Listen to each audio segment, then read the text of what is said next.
Hello, ladies and gentlemen, boys and girls, golf fans across the nation and around the world, and some sports fans. We're going to talk a little bit about some other sports, maybe college football a little bit, but this is Tim May with the Tim May Show featuring Clay Hall. And Clay, you have a special guest today. Who is that guy? Jim Cox. I actually, transparency here, full transparency. I work for Jim Cox at the Ridge Golf and Garden. Grift. Is this grift?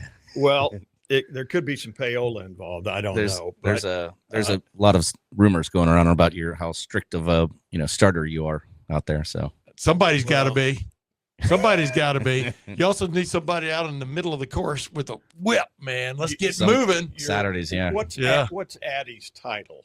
Clubhouse manager. Okay. Well, she's appointed me some kind of bouncer. And I said, that's really not my gig. She goes, no. I want you in case youngsters come out there with beer and hop on and this and that and the other. And I go, okay, but you're going to have to get me some backup. That's all. And a little bit higher money and maybe a bulletproof vest. And perhaps you should be packing when you're running, when you're the starter. When they see him pull up, they run. Yeah. Here's what you could call it. It could be the starter's pistol.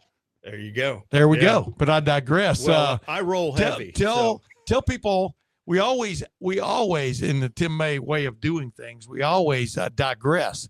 Why is Jim Cox here? What is the importance of him being here, sitting in that catbird seat over there? I think he should tell us. By the way, we don't know. No, nobody knows. Get to the point, Clay. For once, get to the point, and then we'll digress. Jim is the owner of. He's the owner of the Ridge, but also Darby Creek, which he recently purchased. April of last year. And told me yesterday that he is attempting to revitalize that very tradition-rich course and get it to top 20 or top 30 in Ohio as it once was. Yep. Because the gentleman I met on the tee at 11 today who gave me the club and said, hit one, he said, oh, this place. I said, Jim Cox is trying to get it back there. Why did we know you bought the Ridge 9 years ago. Why was this the right time to buy Darby? As you know, there's a huge move in the golf industry. I mean, it's becoming very corporate. These mega companies are just buying them all up. Yep. And Darby was my first love in Union County, I should say, for golf. And the Ridge came about 9 years ago because I live on the course and always wanted to, we built our dream home on the course. Like we wanted to live on a golf course, right? By the way, that is a nice house y'all got. Go ahead. Thank you very much. And so the Ridge went under, it went bankrupt. And it was just falling apart. And it started off like every good story with like a bunch of guys having drinks together in the backyard. And we should all get together and buy the Ridge and, save our backyard kind of thing. And And that kind of, one after another sort of like once it started getting real, most of them kind of just was like, yeah, that's not for me. And they were the smart ones. And I decided to keep going. And you took the plunge. And it's a heck of a learning curve. I'll tell you that much. Absolutely. Yep. I want to get into that with you. The other thing is I played there way back when. And I remember about the third time I played there, I was telling the guys who were running it then, whoever was in the clubhouse, I said, man, you guys got to do something about this natural area. And they go, what do you mean? I said, because the people are going to play this golf course, they're going to look for their ball. Yeah.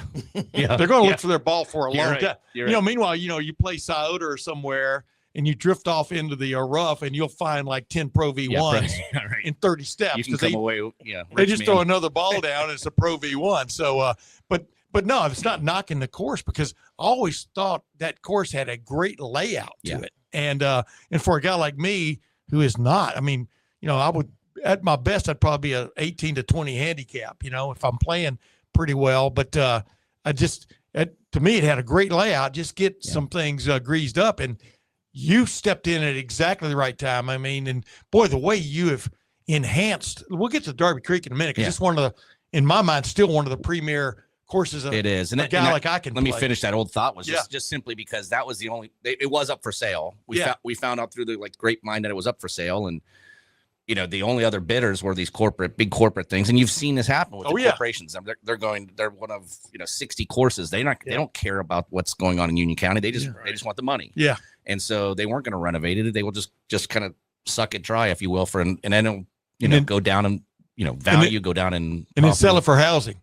Yeah, right. I mean, Seriously. Union County is just going crazy right now. There's so much development happening. Yeah. Yeah. I mean, Dublin is just coming out like I think I'll get the numbers wrong, but I've been there in Union County for about 22 years now. And I think the population has increased something like 75%. Oh yeah. It's crazy. And it's accelerating. It's not slowing. Yeah. Yeah. It helped a lot when Honda moved in a long time ago and stuff. Yeah. And, but yeah, everything is just, I shop at Costco. Costco has Marysville, water and sewer on this little, sewer lids out there, manhole covers. And so, yeah, it's really, because there's been a big fight out there forever, Jerome Township and right on down the line, but headed towards you. And, but the funny thing about it is, I wanted to ask you about this, Jim, before we really get into it. The Ridge, my favorite time to play the Ridge long ago was after I knew they'd gotten their greens rolled. Yeah. Because, most people didn't have a greens roller, but there'd be this wayfaring wanderer, vagabond group of green rollers, I guess. It would show up at different courses, once a month and roll the greens. But now it seems like everybody's got a green roller. Oh, sure. Their superintendent, like Rolling Meadows has stepped up its game ridiculously in the last several years. But y'all are all in that, like, one good sized bomb could take care of all of you guys. If you, I didn't want to say hand. Thanks so much. I didn't want to say hand grenade, but the point is, I mean, those are 3 decent little courses that the public can play that are reasonable priced, right. but y'all have all stepped up your game, but definitely the Ridge, before we get into Darby Creek, we'll show them the Ridge, so to speak. Yeah, I'll do that in a minute. But the Ridge, in my opinion, has really come from the slum to the big time. It's like the phoenix, rising from the ashes. It was literally, we were weeks away from losing all the greens. If you lose your greens on a golf course, you've lost the golf course. It's over. It's over. And Nick McAdow was our first hire. Dan Whittington was the general manager, and Dan and I kind of partnered to make this thing happen. And Nick McAdow came and had north of a decade of experience in being a superintendent. And just, he was the right guy at the right time, because we didn't know what we had. We didn't know what we could do. It was dilapidated. It was terrible conditions. It was a cow pasture. You know what I mean? Yes. And so he was just the right guy. He just said, I'll do whatever it takes, whatever it takes. So he does a phenomenal. He does. Nick, I'm taking care of you, man. He does great. I mean, he does. He's also our cameraman. Yeah. I was there Tuesday, was there this morning, and just the fairways are. Yeah, he's got everything now. I mean, it's a whole different story now, but it was very, very close to not being anything, and it was just a risky move. And we just, rolled up our sleeves. We did everything, and for my part, I did as much labor as I could do, but I have a full-time job doing something else, and so he's a celebrated financier. Yeah, that's right. So I've been a partner in McCarthy and Cox for 20 plus years in Marysville, which is a wealth management firm. Jeff Logan followed all of these developments here on social the last couple of like this, like that. Yeah, right. You obviously probably know. Yep. Yeah, but get back to, the thing about a great superintendent, they got to be dedicated. I mean, you don't just hire one off the street and go, $10 an hour, You know what I'm talking about. I mean, these guys have got to know what they're doing, but be dedicated to it. For sure. It has to become theirs, so to speak. Yep. That represents them and their profession. And clearly it's an all day, every day type of job. Correct. I've been so impressed coming from the more corporate world, if you will, or office world, where you go home at a certain time and and it's over. Like if I send an email out at 10 o'clock at night to an employee, they're not going to respond. And I don't expect them to respond. I can tell you, like, with the golf course side of things, it's just like with Nick specifically, you're just always on. There's something always going wrong.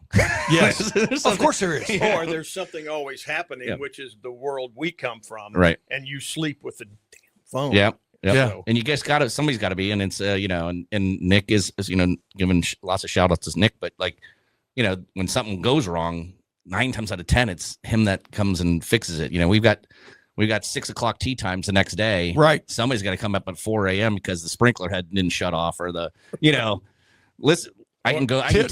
Tim May and Paul Spahn have teed off there at 6:45, 7 o'clock a million times, man. Well, like, talk about going from the Phoenix raising from the ashes. Yeah. We didn't have an irrigation system. Like, the system that was there was broke. Yeah. yes. So we were able to replace the pumps in the first month I bought it, which, then you get the surprise. It's like, I just bought a golf course. And you're like, this is great. Oh yeah. Here's the bill to, get it to even function. Yeah. And I think each pump was something like $50,000 to $60,000 a piece. And we get 2 of them. Woo! And that's just the equipment, basic install and all that. Yeah. And then that just got water pressure. And then Nick had to go around with a screwdriver to turn on and off every single head. Wow. Because there was no system to connect it. And this went on for years. We had to, it just the cost of, you're talking hundreds of thousands of dollars that we had to put in to make the irrigation system work. Yeah. And so by the way, I know people know that it's like the circulatory system of one's body. You've got to have the water running. If you don't have that, especially the last couple of years with the droughts we've had, we've been like one thing after another, just very, very lucky. I mean, yes, we put the investment in, yes, we put the time in and the effort in, but we've also gotten very lucky. We finished the upgrade to the irrigation system at the Ridge, and then the last 2, droughts we've had in the summertime have just been extreme. Last year, especially. Oh yeah.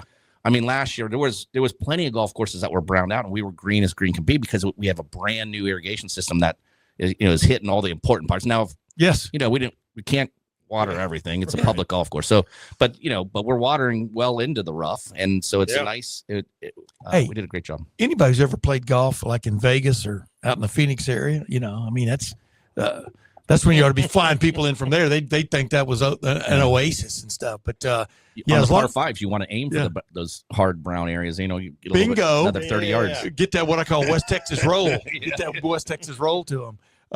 No, that's great stuff. Hey, let's run this little video that producer director and featuring Clay Hall shot. Nice.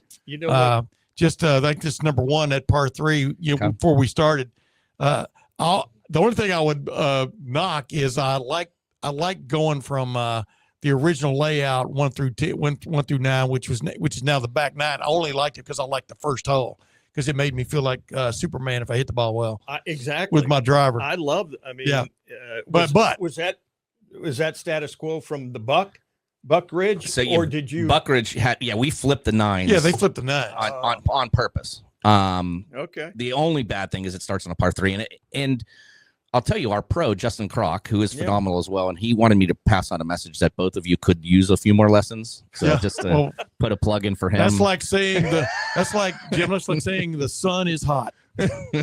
Go ahead now. So I made a miraculous shot this morning. Maybe he'll let me tell it later. He is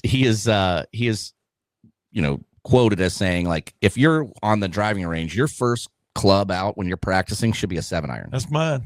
That's what it's so. Yes. So to start on a par 3, bingo, which is about, if you're from the whites, it's about usually around 150. Yep. Yeah. And so it's not necessarily that big of a, step to say it's okay to start on a par 3. Now, we have a barn that's right next door to it, and that thing is all dented up. I refinished the whole side. Yeah. It looks like it's been through, like a hailstorm every, couple at of least weeks. 30 of those dents were mine. Yeah. Too bad you got rid of them. That's why you could have sold that on eBay. We have a burger called Hit the Barn Burger that you're supposed to eat if you hit the barn. Well, yeah, we had a garage door, and I had 3 lacrosse players at home. You should have seen. Oh, you at least 30 burger purchases. You know what I like is, we'll get to this in a minute. I don't want to keep jumping the track because we want to talk about 2 golf courses here in one. I love doing these kind of talks, but I really like where you put the simulators in. Yeah. Because a couple of winters ago, me and my buddy Paul Spahn probably played in there 6 times. It was great. The only thing I would like, and I've got an idea for this that I'm going to tell you about, only because now it will be public that I have the claim to the idea, is a cage.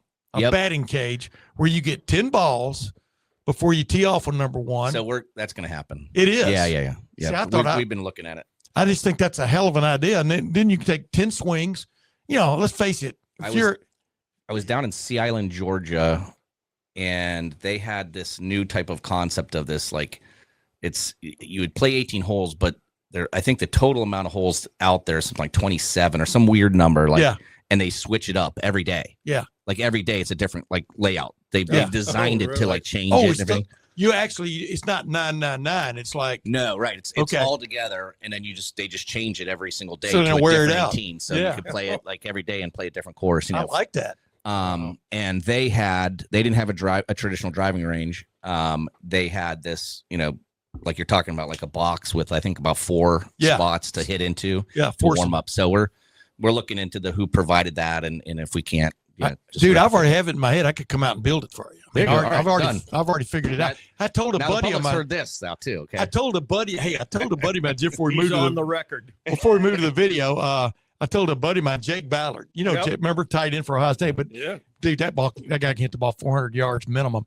But he's been on a bunch of my scramble teams and stuff through the years. But I said, I got this idea because we played in the scramble out there a couple of years ago. It was the one where they put the holes in the weird places and all that kind of stuff. Yep. We didn't have as much fun as other people did, but I digress. Greenskeeper Revenge. Greenskeeper's Revenge. Was that because you played bad or what? Yeah, we just Jake didn't like it. I mean, I thought it was because that's where my shots go anyway. You know what I mean? So why not have a hole in a bunker? You know what I mean? Like, well, it used to be, I think it's number 9 now. But no, what was I saying? Oh, I told him, I said, I've got this idea. I said, I could prefab just a little, you know, like you can get these prefab barns, just prefab and like, and sell them to little huts. Yeah. Little huts for these ranges. He goes, no, they'll see that and they'll build their own. And I go, well, yeah, but maybe I'd be ahead of the curve there for a little while before somebody. I just think it's a hell of an idea. And I'm now endorsing that for you. But the point is, but that par 3 is just long enough. It's just testy enough. Yeah. What is it like? I usually hit my 7. Usually hit my 7 on that one. Should be 7, yeah. Depends on where the wind's going. Yeah. Depends on if the sun is rising. You know what I mean? Because I will have to go find it. But my problem is, but it's like a nice crisp 7-iron, and for me and stuff, and I love it. Hey, matter of fact, producer and bottle washer. Yes. Let's throw this up here on the screen. See what we got here. Yeah. Of number 1. A lot of wind. Oh yeah. Well, there's wind every day, not just like this year's crazy. Yeah. Yeah. What's going on? At the end of this, you'll see this pavilion. How old is the pavilion? Where you've got the tables and people. About 4 years. You know what I think of this place? The Ridge is like Cheers. Yeah, for sure. 100%. And I went back in. I was working yesterday and went back in to charge something. Maybe the guy in Dallas can turn that down. I don't know. Yeah. Okay. I'm not hearing that. I'm hearing you. That's the pavilion. A lot of tables and chairs, and people just naturally hang out. Yes. And Dan was in there. He said that he was just talking. He just loves that so much. He goes, Clay, I've been here 1 o'clock in the morning. People. Oh yeah. Well, you have those. You have the music nights. You have all these live music. Yeah, it's cool. Wait a minute. It sounds like we're doing an ad for the Ridge. Yeah, we kind of are, but I just love it when somebody takes something. Well, if you can't afford and makes it a destination, enhances it, and that's what you've done. 100%. But so the backstory of all of that was when I bought the course, I knew the course was I knew it'd take 2 to 3 years to get the course to anything worth being playable. So, and also golf wasn't what it is right now. I mean, golf has had this huge resurgence since COVID.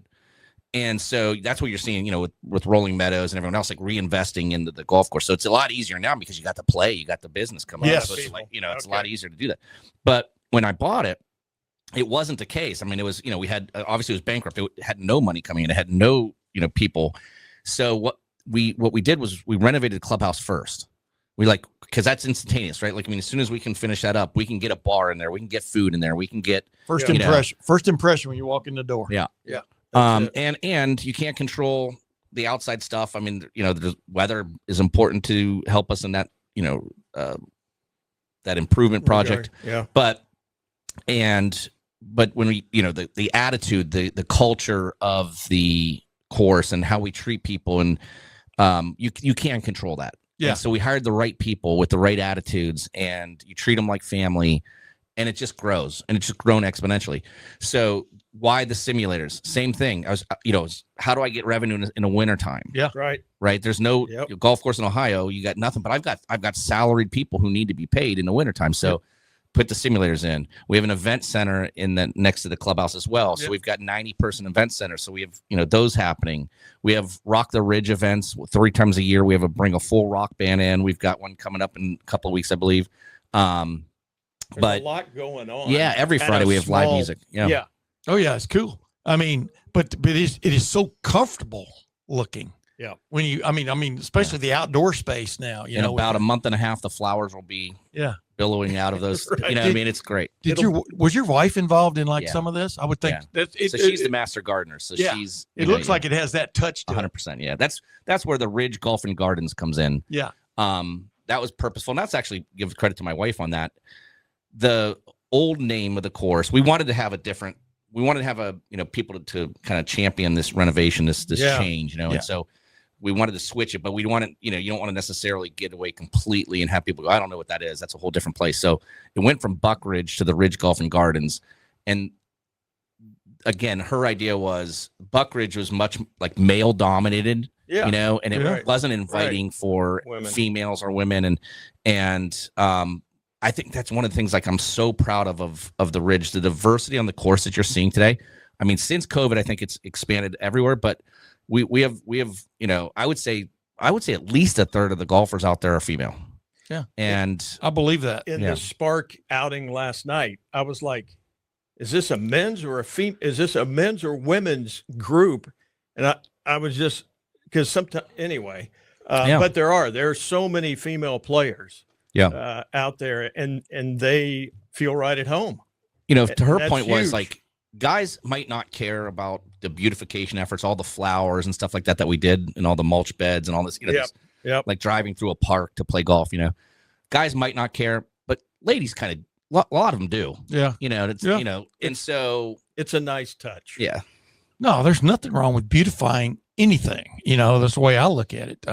What's better than after winter, right? You've gone through Ohio winter. It's gray, it's miserable, it's cold. And then the Masters comes on, and the green on the screen with, what I mean? And I'm not saying we're I'm not saying we're like that low. I'm not trying to, but that's where the love of transforming the course came in. I think with me is just seeing how beautiful a golf course when it just speaks to me that way. Dude, I watched this old video about a month ago. As soon as the Masters is over, they start ripping it up. It's stunning how much money they spend. Rip it up. Yeah, take out the grass. It's like what? It's an unbelievable operation. It's what they show us every April it's almost like a stage that they've set. And because the grass that they use in the Masters wouldn't work during the summer. Yeah. Doesn't grow right in the summer down there. I forgot the different grasses. There's rye involved. They're not even, you can't play golf in the you can't play golf in the summertime. And that, wow. So really, for anybody to say, I want my golf course to be like Augusta National, dude, you have no idea what you're talking about. Number one, you won't be able to play it half the year. And number two, it's growing, and it's stunning how much money they spend on their sand, which comes from some top secret quarry supposedly in South Carolina somewhere. You can't be like that if you go to the Ridge. Dude, that's probably where you get yours. So we get most of it from the Lake Erie area, but there's silica sand is what they is that beach white sand. Yeah. It's so expensive. I bet. It's just so ridiculous. You renovate it in a sand trap. We've got 20 more to go for Darby Creek. We did 11 last fall. We got 20 more. We hired Eric Morrissey from Golf Club of Dublin. He was there. He was the superintendent there for the last 10 years. Wow. So he's our superintendent now. Okay. And I didn't know that. Yeah, he just came on a month and a little bit ago. Really? Yeah. So he's signed on with this whole I'm not trying to skip around, but we've had the idea of bringing Darby back to the top 25 in Central Ohio, or I mean in Ohio, sorry, public golf course. And so that was part of like the deal. I'm like, okay, well, we're going to bring you on, but here's where we want to be in 3 years. And, you know, he feels confident that we're going to be able to get there. But cool. The renovation of each sand trap is just it's like, yeah. I mean, it's like buying a car for each one of them. Now, are y'all putting drainage or tile in yeah. the bottom and Every all one that of them, stuff? yeah. You have to do that. You got to, yeah. that's the, yep. In Yeah. Ohio, you got to have good drainage. And, yeah. I tell you what, it's crazy if you ever play Soda or Scarlet or a couple of these other, you know, Muirfield. Yep. You can go down into a sand trap and not see anything. You know, I mean, how deep they are. Yeah. That I've 18. never enjoyed that. I don't know why somebody decided to make them deeper, whatever. I did make a sand shot one time during media day back in like 1981 or something at Muirfield on number 18. I was in the left as you look at the hole from the fairway. You're in the left. Azinger bunker. I'm in the bunker. I don't know if that's the Azinger bunker. I don't know what it's nicknamed now. It should be the May bunker. And I hit a great shot out of there, and I heard these two guys clapping, and it was Nicholas and wow. somebody else were there, and whatever just Nice. clapped and walked on off. Nice. Yeah. I've been applauded by Jack Nicholas. Nice. But I digress. Back to the everyday man, which is about. I hope you understand that a guy like Tim May really appreciates a guy like you, who is big on keeping public courses, not only having them, but keeping them going, enhancing them, etc. Let's talk one more little bit about the Ridge, because we could talk all day about both of these courses. What is your end game with the Ridge? And here's the way I look at it. Here's the way I perceive it, looking at it from the outside, is it's in its own way, it's kind of become a destination because it's a pleasant place to go, pleasant place to play.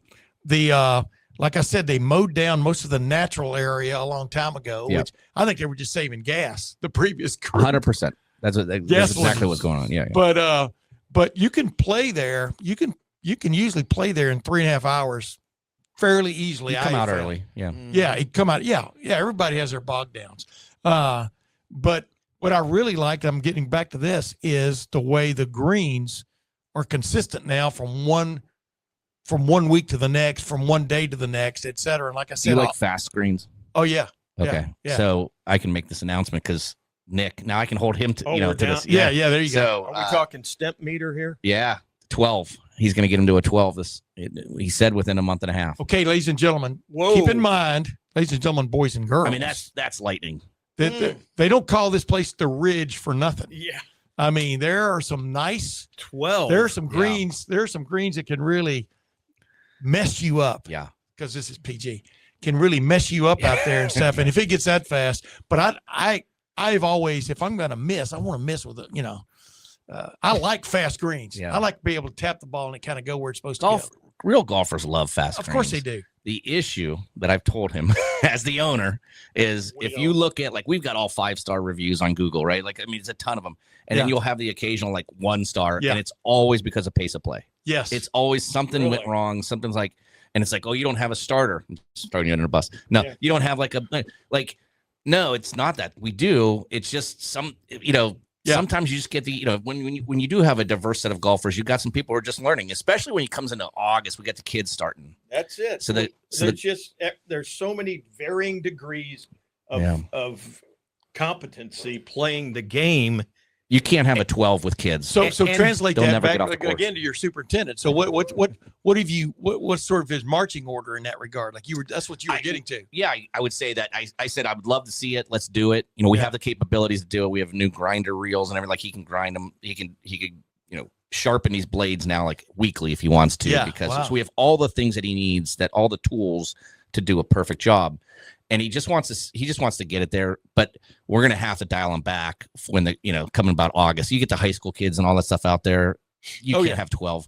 No. It'll just be a nightmare. Yeah. Like 18 shots a hole. Yeah, right. And they'll come and then they're defeated and they think they stink at golf. Right. Yes. I call them motor scooter or motorboat greens, putt. When they get like that, when I'd play Muirfield, I'd have at least one of those every time. But let me ask you this funny thing. I thought you were going to say also, missing a putt's one thing, but having it roll off the green down the fairway, you don't want that either. Yeah, that really slows down play, right? I mean, I remember I've been a volunteer at the U.S. Open the last 4 years. I'm going to be one again this year at Shinnecock. And I remember Scotty Scheffler would have won at Brookline at the Country Club, but he had one of those on a par 5 on the back. He hit the ball, literally the ball hit hole high, right at the hole. And I'm standing there probably 80 feet from him when we hit the ball, and it rolled back down. He was like 30 yards off the green, just short in front. It was a 600-something yard par 5. It's crazy what they make these things. These guys still get there, right? Like at LA Country Club. That was crazy. The ball rolled back all the way to his feet. And so he's hitting again. Otherwise, he probably wins that Open. And Matthew Fitzpatrick won that one. But my point is, I don't think the average golfer wants to deal with that. So you have to look at it both ways. Balance it. Yep. And so nobody wants a 5-hour round. No. But everybody wants fast greens. And we are a public golf course. We're not a private golf course. Heck, you know what? We're getting so much more play from the private golfers. Are you? It's crazy. Oh, yeah. They can't get out on the private courses. They're so packed. There's that many golfers now. Yeah. In Central Ohio. I was going to ask you about that. Yeah. It's really amazing, especially Darby. We get a lot of private golfers out there. Urbana Country Club is great. They're able to still play out there, but outside, I'm not going to throw. I mean, there's a lot of the public or private courses are stay on that. Stay on that a little bit. So, have you worked out any kind of arrangement? I mean, somebody was telling me like 40 years ago, 30 or 40 years ago, Scioto. There were several members of Scioto that wanted to have full membership. They weren't full members. I don't even know how all that stuff works. And they literally laid out a course on the other side of, I think I have my geography right, on the other side of Wilson Road from where Raymond is. Mm-hmm. They bought up all this land and they were going to put in, I don't know which direction, right there at Trayview and Raymond and Wilson. Is that where the Wilson Road golf course became? No, I think it might have always been there. I may be wrong. Because it's that little par 3-4, executive course. But no, they were going to make it an adjunct course to Scioto. But where they ran into problems was they didn't mind Scioto members becoming members at the adjunct course, but they didn't want to have to give them playing rights at Scioto. Because it would be too crowded and stuff. And this is what I was getting to about. I mean, I was just wondering if you had worked out any kind of deals with courses. I would do that, especially Darby. Darby, you can make Darby almost as hard as you want to make it. Number one, if that's what you're looking for, ladies and gentlemen, not myself. We're putting together a tournament later on this year. I think maybe in August we're gonna do it from the tips, like from the black. Yeah. And at Darby. Yeah. So and then the superintendent will put as long as we can make it, which is pretty darn long at Darby. It's 13. 12 is where you venture into the woods for the first time, and then 13 is where you if you have tunnel vision, or what's that word when you don't like things real crowded or encroaching on you? Claustrophobia. You don't want to play that hole. No. Wow. I would like to see that. But let's finish with let's finish with the Ridge real quick. Like I said, what is your end game for there? Because like I said, every year there's been something that I've liked that I've seen there. For example, the simulators got me there in the winter, but me and my buddy Moose, Paul Spahn, we'll play when it's 35 degrees if there's no wind. You know what I mean? The wind is what kills you. When was that? Well, exactly. Like 4.5 years ago or something. January and February sucked, but we played there. We played there in February and March. 4 or 5 times several years ago and stuff. And it was in last year. March was pretty good. Yes. Yeah. It was in pretty damn good shape. You understand what I'm saying? So how tough is that? Because you want to be open, I would think. For sure. 24/7. We have the ability to be open anytime. The Ridge is. So Darby's going to continue to close in the winter. For golf.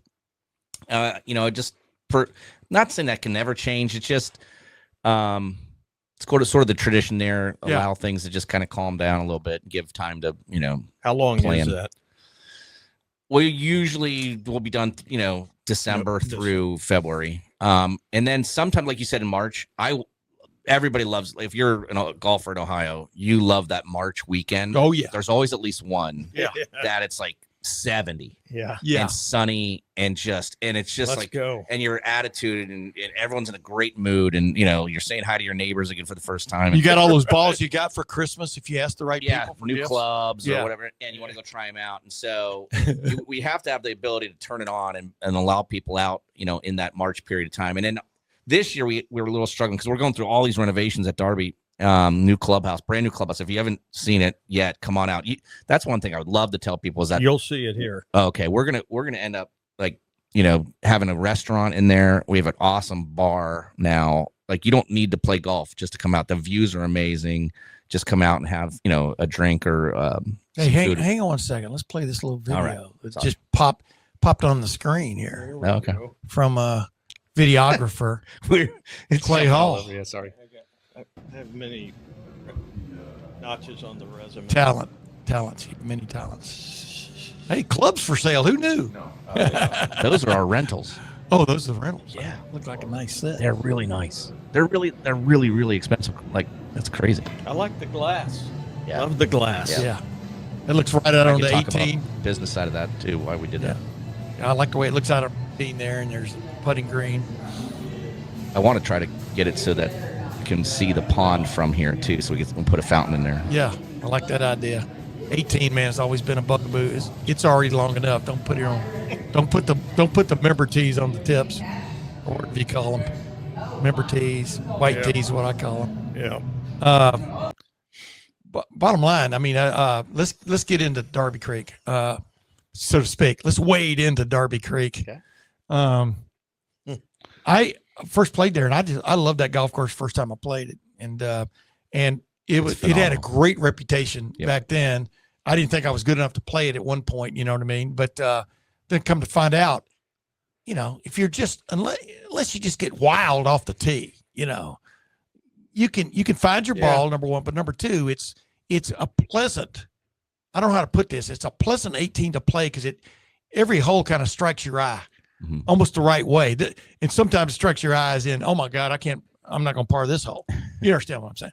But, or just bogey it, please. But what always got me was when I first started playing, it was like, 20 years ago? I don't remember how many years ago, because it only opened in 93? 93. Yep. So I probably played it in 97 or 98 somewhere. Yeah. But it was always held in great esteem. That's what I want to get to with you. And, high schools found it. Yep. Right. High school teams and et cetera. I think even OHSAA has some playoffs or some tournaments there. A junior PGA event there. Yep. Yeah, exactly. So, but it's one of those things where it was just barely too far for me to drive, but not really, because, a lot of us have wives at home, you know what I mean? And all that kind of stuff. But what I'm getting now to, they can come and have a drink. Yeah. And wait for you to come off the course. Bingo. My wife was into horses, so she had her own thing. Matter of fact, Buck Ridge, they used to go to horse training at the Ridge Golf and Yards. They're off number 3. 3. There's the nice farm. There. Yep. They used to get training there in that stable. But I digress. Bottom line is, who built Darby Creek? Do you remember? Oh boy, I knew I should have studied. I'm gonna get roasted over this. I'm sorry, I don't. Here's the thing I'm throwing out there. I wrote a story about it's Darby on the Creek. website. I wrote a story. You should know this. I wrote a story about the Darby Creek for the Dispatch like 20 years ago, 20 years ago, just about what a great golf course it was, kind of out in the middle of nowhere, although Fairbanks High School, you can hear them cheering. Right across there, yeah. Exactly. That's really cool if you ever come out and play in the fall, which you got the band like that's practicing for or even during a football game too, you hear it. It's so cool. Dude, I have done that. Yeah, I have done that. It's surreal, isn't it? It's like it's a whole experience. Yeah. I think it's cool as hell. But my point is when you build a course of that, I call it magnitude because it was really nicely done to begin.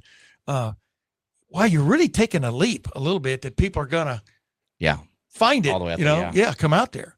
And I'm just wondering when you bought it, Marysville's like what? Twice as big as it used to be, or at least it's people growing like crazy. So the amount of I figure there's a per capita number of golfers per 1,000 people. That's the way I look at things. So I would think acquiring that now and bringing it even more up to snuff, if not more, makes a lot of sense than it did way back when they first built it. You know what I mean? You follow my drift there, sure. Jim? Yep. It was an apple orchard, or half the course was an apple orchard. Yeah, I like the cemetery off number 4T or whatever too. Yeah, we mow that. Yeah. y'all are good people. But I remember doing a story about it, and it's just about two different nines. One's kind of in the, for one of them to turn the plains or the pasture or the meadows. Links. Yep.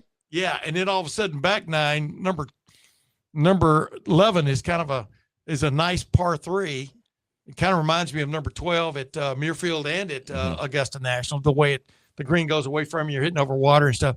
But then all of a sudden, number 13, you're hitting the ball toward the woods. And you're going, who the hell hits the ball toward the woods? Yep. And you got the lake on the left side. And then 13, welcome to the woods. Yeah. You know, and supposedly, by the way, it was in my story, I think. Yep. There are ghosts. Well, there are ghosts out there in 13 and 14 and 15. A brother murdered a brother, I believe. Correct. Yeah. Correct. And so there's all kinds of reasons to go out there and play it, much less. And they're supposedly buried in the woods there somewhere. Yeah. Yeah. I haven't gone and looked. Yeah. Keep that disc and plow, keep that disc and plow away from that. But my point is, was the attraction to purchase it that you didn't want it to fall into corporate hands? For the most part. Yeah. And just to protect that local ownership, number one. Number two, there is some crossover, right? I mean, for owning two courses, like we have a GM running both. So gotcha. So Troy Wilson is now, Dan Whittington retired as of January 1st. Troy Wilson's our new GM over both courses. So he's kind of, and then, didn't realize God forbid you have a greens mower go down, or something. We share one truck. We share certain things you don't need all year long. You don't need to replicate. I know we all do now in America, right? Like your neighbor has a snowblower and you have a snowblower, and it's like, why don't we just share? Share it. I'll pay half, you pay half, for those 5 days a year. Yeah, right. And so that same kind of concept, and we're getting there, and there's certain things that just you have to have your own greens mower, right? You can't do that, but you can. There's certain, efficiencies of scale that come together with two. So, and that was, we started off with the Ridge and said, from the very beginning, we want to compete with Darby, right? Darby was number 1 in our county and arguably one of the top public courses in Central Ohio for sure. And we're like, we want to be that. And so, buying Darby, it's like, okay, now we want to make Darby even better. It's like we want to keep going, just keep getting better and better. That's what I'm talking about. Because when you purchase a course, you already own one. Now people are judging the new ownership group. The guys that own the Ridge Golf and Gardens, they're the ones that bought Darby. So then you start going Darby Creek. So then you start going, what are their motives? What's going? You know what I mean? You start the murmurs. You know what I mean?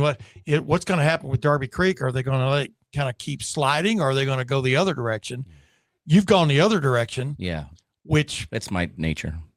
Correct. But the reason I love doing this podcast with you is mainly getting the word out too, that these are two really nice golf courses. So let's face it, if you're ranking one on degree of difficulty, you would put Darby Creek over the Ridge. Sure. Without a doubt.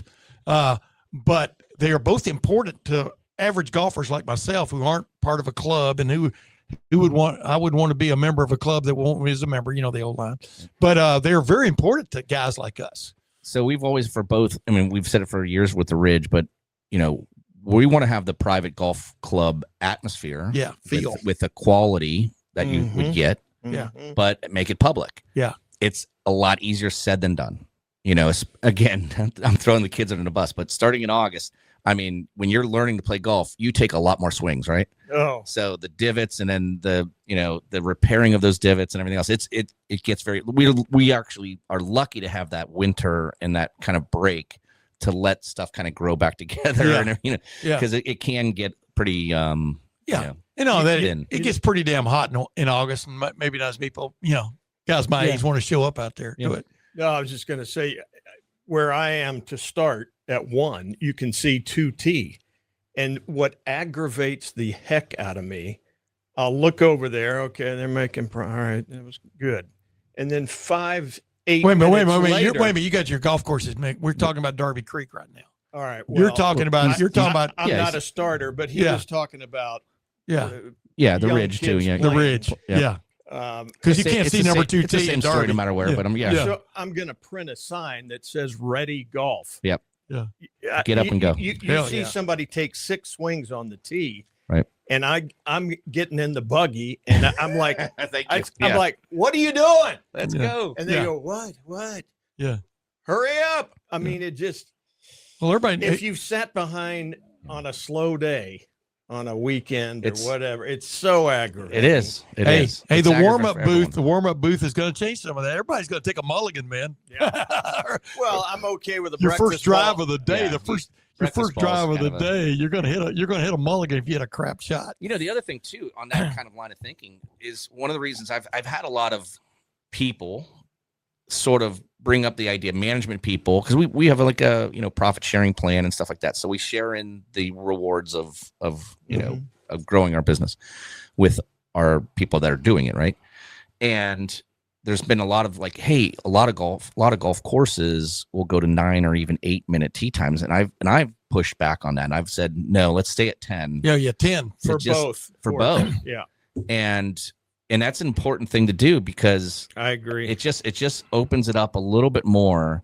I mean, there's private courses running 9 and 8 minute tee times right now. Sure. Yeah. Sure. I mean, and I know we've done the math. They gave me the math. Like, Right. here's how much more. And it's like, okay, it's not just about the math. It's about the experience too, right? And Right. so anything I can do to free that up, to let people enjoy it. I want a busy course. Of course, we want that. We need that. For us to continue to invest in the course, we need that support. We need the people playing, but I want them to have a blast too. Right. And to understand who's playing. Saturday, Sunday in Ohio golf, if you're north of 4 hours, as long as you're less than 5, Yeah. that's kind of Yeah. Right. what you have to expect, honestly. Sweet spot. Yeah. But and I'd love to be less than that, but that's like assuming everyone's really, really good at golf. And here's the thing: every shot you add, meaning a Tim May who shoots between 85 and 94, almost no matter what. Although it did break 8 a couple times a year ago and had my only hole in one in my life during that midst. I don't know what happened to me. Oh, nice. Something struck me. But no, what I'm getting to here is every shot adds 2 or 3 minutes, to a round, to your own particular round. So the point you're saying, you don't want people getting off every 9 minutes, and then 3 holes later they're waiting for 10 minutes or 15 minutes to tee off on whatever hole, and everybody's getting mad at each other, and suddenly your course is on YouTube with a big fight, a video Right. and all this kind of stuff. But what's interesting too, I want to get back to this though, not pace of play, but amount of play. Because the great thing about a private club is,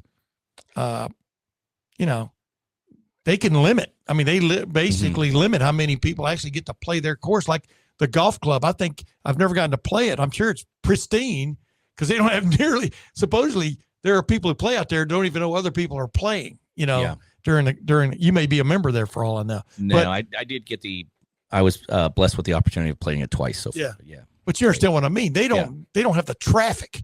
They don't have that many shoes going on and scuffing their feet on greens and taking huge divots in the middle of nowhere and stuff. That's what you have to deal with too, occasionally from your course. So Heck, we just had a 5:30 tee time at Darby go off yesterday. Yeah, yesterday. And PM or AM? PM. PM, yeah. And they were 18. They got a cart and everything else. I guess we didn't ask for an ID. And there's pictures. They ran a golf cart through a sand trap and up and over, and destroyed the sand trap, and then they smashed up a green, and so we have to fix all that. Like where? Darby. So that's the dirty little under secret too. Oh, Like, yeah, baby. you can try so hard, and you put so much money, effort, time, Into the work chair. into everything Yeah. to make it as nice as possible. Piece And of you, art. and you got Wow. It really sucks, and it's hard, and so like it really That's you can take it personally, but I am taking it. I'm Yeah. getting mad over here just listening to the anecdote. but then I also go, we have them on camera, but we don't have their face, so it's Yeah. like what are you gonna do? But you could tell they were 18 to 20, and Yeah. every single problem that we have is always that young male golfer, and they probably snuck beer on the course, yeah, and they're yeah. But what? Make me sergent of arms. Remember, we at Darby Creek. we don't curse on the Tim May show. But boy, I had a lot of words going there. To me, they'd be barred for life. Number two, If you want. I would look up to number two, you can read that out loud. Number two, I would think 5:30 tee time. You go look up who made it. Yeah. That's So where my investigation would start. Yeah. As Kurt Signetti would say, Google me. We did. We went through all those processes, but it was somebody who walked up and we had an opening, and we let them play without the email address or anything. So Yeah. So you're right. I mean, Credit card, listen, though. you gotta get these things taken care of. Yeah. But anyway, my point is real quick. So Darby Creek, what is it you wanted to? What is it that you saw that was slipping or something that you definitely wanted to bring around? Obviously, the bunkers, I mean, that's an expensive layout outlay. The greens have always been pretty damn good there. So the front nine especially. There's things. So let's. I don't want to just. I'm not going to dump on the old ownership because I think they did a lot of things right. They did amazing things. And you also can't put yourself in their shoes. So after 2008 and 2009, I mean, golf just went that big recession. Golf just became very unpopular, right? Yes. I mean, it just the amount of golfers. I mean, we've tripled or quadrupled the amount of golfers in the last couple of years, comparatively speaking, from that time period. And so you had to cut certain things. Yeah. They never cut the green. They never cut spending on the greens, the fairways, or the tee boxes, right? The things that make you a golf course. Yeah. But I mean, what you got to cut somewhere if you're going to make it, right? You want to keep your business in business. Yep. And so what you saw was on the edges, right? Yes. You saw lots of bare spots. You saw things creeping in. You saw that. Well, it used to be this beautiful. You remember Gladiator when he's like walking through the fields of the, Oh yeah. And I was like, I want to bring that back because I remember my first time playing Darby. That's cool. And I felt like it was the wave, like with the wind out there. Yes. And it's just waving through. It's so gorgeous. The grass, it's so pretty. And dude, I just got chills again. Yeah. I mean, I remember the first time I played there. Go ahead. Yeah. This is crazy. And that went away, and it's expensive. You have to put the herbicides on there to kill all those weeds. Also, you have people who want to go find that golf ball that they just put in there, and so they drive in there, right? So once you drive in there, you break the stock of those grasses. They're not coming. You're gonna have those lines there the rest of that season. Yeah. So there's a lot of things that we have to work out. In fact, we'll be putting within 3 years again, as with this whole kind of like my part of that is to invest and get some GPS on those carts to keep them from going through the heather. But we're bringing that back. So that Scottish links feel and that beautiful, that's the beautification efforts on there. I didn't even bring that up when I was talking about the first time I played, but that's crazy. Yeah. The ponds, the sand traps, again, we've never had a problem with greens, fairways, or tee boxes. So that's not necessary. I mean, we're just going to make sure we continue to do it as well as it's been done at least. Hey, let's play a little video here of the 11th. It's the 11th at Darby Creek, right? Oh. Yeah, it's a little wide shot, but I should. You don't have to. You don't. It wasn't the best video. Don't start apologizing before we watch it. Then if we don't like it, Jim and I will just rip on it. Yeah, there's too many. There you go. There you go. Number 11. Yeah, should have pushed. I have donated many. Do y'all have scuba divers who comes out there and gets the balls out of the pond? Definitely at the Ridge, and I think I'm sure that it happened in Darby this fall, but. That was it. Okay. That was it. Yeah. I was waiting for your shot that you said you put 8 feet from the pin. Yeah. The guy was like, I told you you should have. Well, I gave you the. What are you doing over there? Anyway. That's a heck of a shot on that hole. To be that close. I was like, I mean, I'm going to believe you, dude. There would be no reason not to believe you. I played 9 holes this year. Go away. No. I see you doing these commercials. I want to see if you can play some golf here. I go, what is this club? I have never seen this crazy thing. Was it a mashie? It was you should find out what that club is. Was it a spoon? He called it it's a 5 hybrid. Dude, what? I don't know. Jim, isn't it amazing though how far golf has come? From the Scots, hitting probably, sheep dung, and then they turned it into, hey, let's make a ball and hit, you know what I mean? And whatever it evolved into. But every year I used to see the technology improvements. Oh, yeah. Like we're Darby has TaylorMade representative, and so we have their clubs and everything else, and that's the rental sets that you can get there. And I mean, like the the bag. I don't know. I want to say it's like $2,000 bag and Wow. a club you're hitting for rental. Yeah. Like I'm like, so Hey, our owner, wow. our owner of our thing, the TaylorMade clubs right there. there you go. Yeah, John Gerber. they're gonna like He the gave- shout out then. Yeah, He gave me as a gift a Q35i, and now I've finally figured out how to hit it. So I'm feeling pretty good about myself. But yeah, every year they improve the sweet spot and Yeah. the you don't want. dynamics and the Yeah, but going back to your thing, you don't want to. I would think. The reason I ask these questions is I want to still be able to play Darby Creek for a reasonable amount of money. Right. You're saying what I'm saying. Yep. What is that sweet spot? What have you determined owning 2 golf courses now where golf you're club of trying to Dublin make? minus something. You're trying. Yeah. Yeah. No, I mean, Yeah. Joe, so- that was a great. Ladies and gentlemen, he could be a comedian. That was a great line.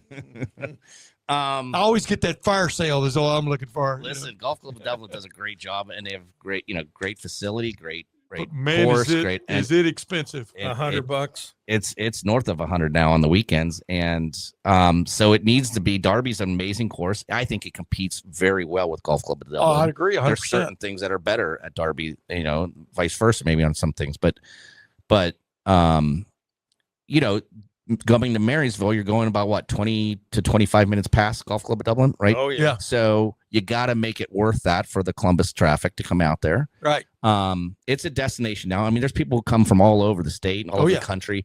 Heck, Scott was telling me, the old owner was telling me about, they had I think it was like a play-in for the LPGA something another tournament. This is back like in the first 5 to 10 years of the course. Yeah.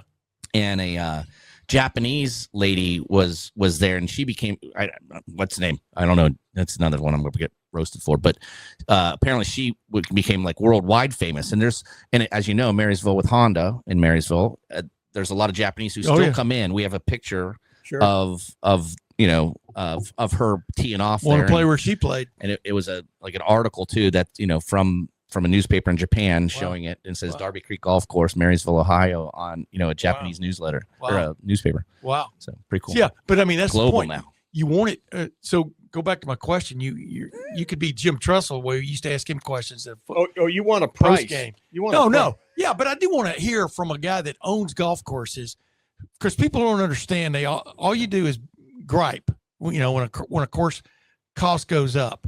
But my deal is, what are you getting for that price? Right. As long as it's value. So I'm reading between the lines here. I'm thinking you're somewhere in that neighborhood between like on sale 35 to 40 to regularly about 50 to 70.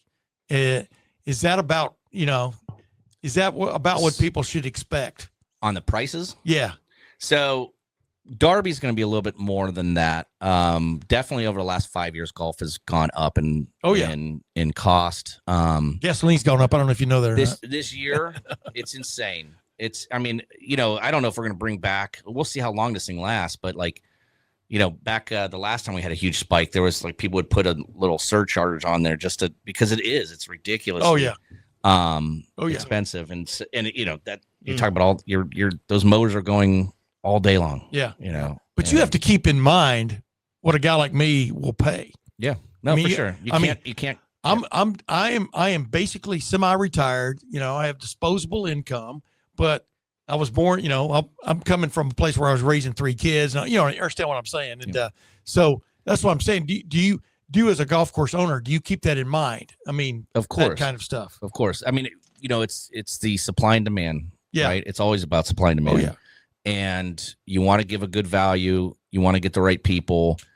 But the regulars also. So, you know what? Here's an interesting tidbit, which is what we found in the first couple of years of the Ridge. The Ridge, because it was a dog track, and we were trying to, make it work. Yeah. We couldn't charge much. Yeah. But because we couldn't charge much, the types of people that would come out, I mean, they would destroy the course. Yes. So like it really made it very difficult until we were able to get to a higher the quality plane. and get a higher price, brought a higher level of golfer who then had golf etiquette to take care of your course and help us get better. Fix your ball marks, ladies and gentlemen. There's a really nice course east of town that got the reputation for its greens having the measles because the people playing it, the ball marks, didn't fix ball mark. I mean, I'll make a big deal about this when I play with anybody. I walk up and I go, "Oh, that took me 5 seconds to fix that ball mark." Yep. Oh my God.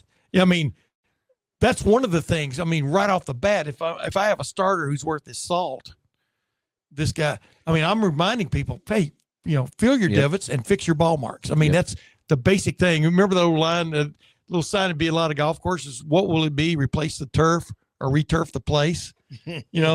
When you'd be going out for your first hole. And but I mean, I would have.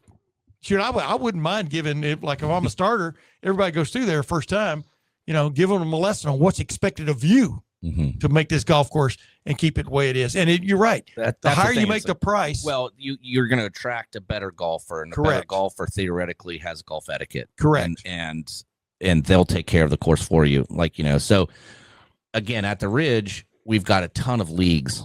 And these guys are all really, really, really good people, like the family, right? I mean, we treat people as family. They treat us like family. Right. And we don't have a problem, because even if there are ball marks on the greens, by the end of that night, because, it's usually an afternoon league type situation, the next morning you start over, all those greens are almost in perfect shape. Yeah. Yeah. Wow. So the superintendent doesn't have to go out there and fix 3,000 ball marks a day. I would imagine that'd be the bane of a superintendent's existence is to see stuff like that. I mean, but anyway, I want to ask Jim, as an employee of your corporate entity, of your very friendly golf course. You're not going to ask for the raise right here, are you? What is Clay Hall going to pay at Darby? Do I have any privileges? Oh, what a good there. Yeah. Because you guys have saved all the really hard ones for the end of this thing. You're like, these are going really well. It always comes down. It always comes down to money, baby. Yeah. So we're evaluating that, Troy. Honestly, so I'm involved as much as I can be involved. I really do put the management on to them and give them full authority to do what they feel is best. Almost autonomous. Yeah. I can't be that. I have a full-time gig doing what I'm doing. Yeah. So I love it. And I love Ask Troy. Yeah. That's what he said. Ask your manager. Well, but Troy, go ahead. I almost hold 11 today. I'm gonna brag on this place like nobody's business. Yeah. No, the fact that we, as employees, get a very good rate at the Ridge is most appreciated. I'll put it that way. Yeah, but you have to tell people your secret, man. I mean, here's the bottom line. I mean, there are a lot of people that I know and very much enjoy playing the Ridge. Yeah. I know a lot of people that play it. So that's what we're trying to do at Darby. So the Ridge, when you're done at the Ridge, 9 times out of 10, the guys are coming off, putting their clubs away, coming back into the clubhouse or on the patio, hanging out for a little while, doing their scores, doing whatever else, and they're hanging out and they're enjoying the atmosphere and everything else. Darby, I think it's because it's that much further out, like you guys are talking about. They're in a hurry. It just is. That's one of the reasons for this really huge, awesome upgrade that we did inside that clubhouse, is to become this awesome, inviting and environment that you would come off of there and you would. So I'm still struggling with it. It was still trying to get the right people. I think if you have the right people and now you have the right atmosphere, I think we can break into it a little bit.